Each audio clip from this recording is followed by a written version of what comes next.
Alright, welcome to another episode where we take this journey into analyzing and essentially thinking about how generative AI reflects our society and maybe our potential future.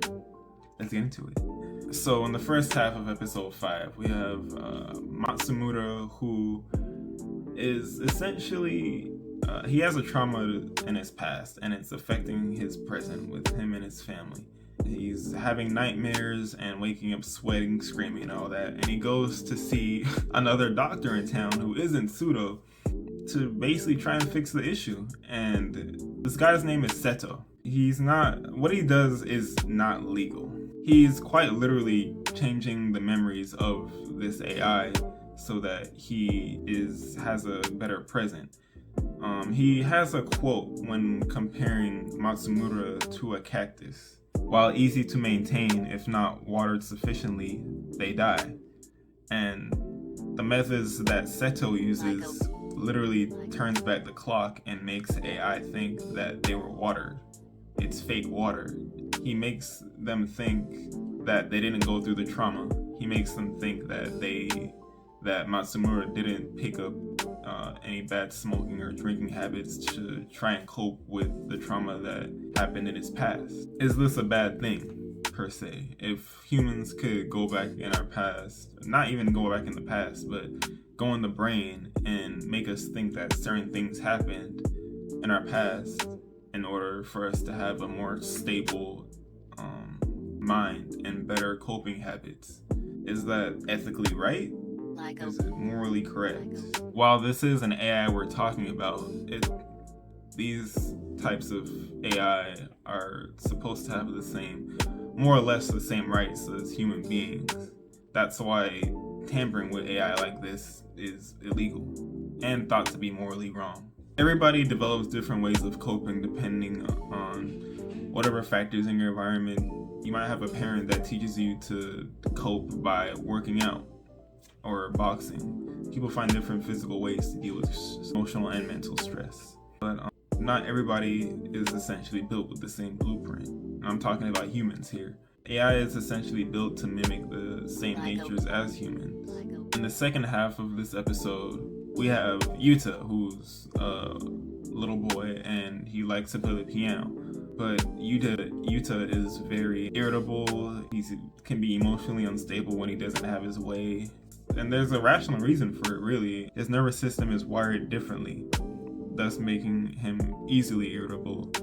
And in this case, while it does make him irritable, that same nervous system allows him to not only play, but enjoy playing the piano. It's what he wants to do, and it produces a specific sound. Later on in the episode, Yuta has an episode that forces her mom to want to take him to essentially get worked on by Pseudo, and he still loves to play the piano afterwards, but he's wired to not be as irritable as he was before, making his nervous system, I guess, more balanced so he doesn't have these outbursts. But we as an audience and Dr. Pseudo notice that the way he plays the piano isn't the same as before. You can hear that he doesn't have the same passions. Now, was it worth fixing Yuta's nervous system, thus making him less irritable and able to live a normal, more balanced life, while also in the process taking away that same pure passion he had when it came to playing the piano?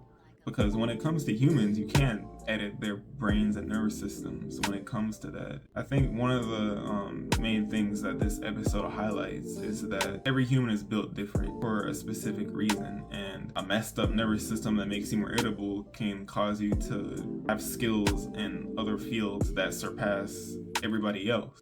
This episode doesn't really go too deep into this, but I think in a future where humans can master whatever makes our nervous system be wired in a way that makes us have certain elevated skills in certain fields, we can quite literally become superhumans. If you think about it, if we can learn to develop a nervous system in humans without causing an imbalance of hormones in our body that cause us to be irritable, imagine what we could do besides, like, playing the piano. We can damn near feel air at us. That was a bad comparison. But just imagine the possibilities.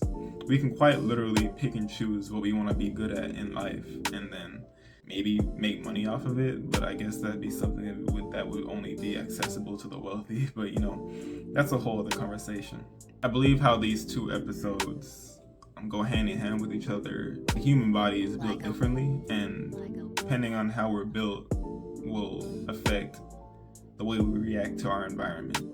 And in Yuta's case, while he was good at playing the piano, because of his nervous system, he became more irritable and wasn't able to live a normal life compared to other people. And in Matsumura's case, because he wasn't able to cope properly due to the habits he had built up in his past, he was having a hard time living in his present with his family. And so both of them had to quite literally edit their physical and mental makeup to be able to live normally. But humans can't do that. We quite literally just, in some cases, we have to learn to deal with our body and adapt and learn to cope in more healthy ways. And if not, it often becomes a detriment to our lifestyle.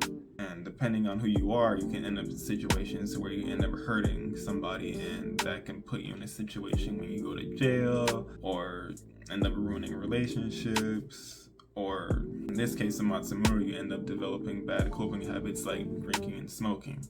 And so both aren't healthy. So I believe that if we can get to a future where we can control or edit our bodies, I think there's a lot of good that can come from it, but there'll always be people that will think that a lot of bad can come from it as well. Because it's like, we're screwing with God's perfect creation.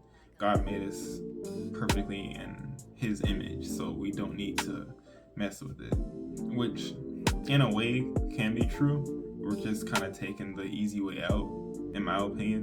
But let me know what y'all think in the comments below. Let me know if I left out anything, and tell me what y'all thought of this episode. Y'all stay hydrated and be safe.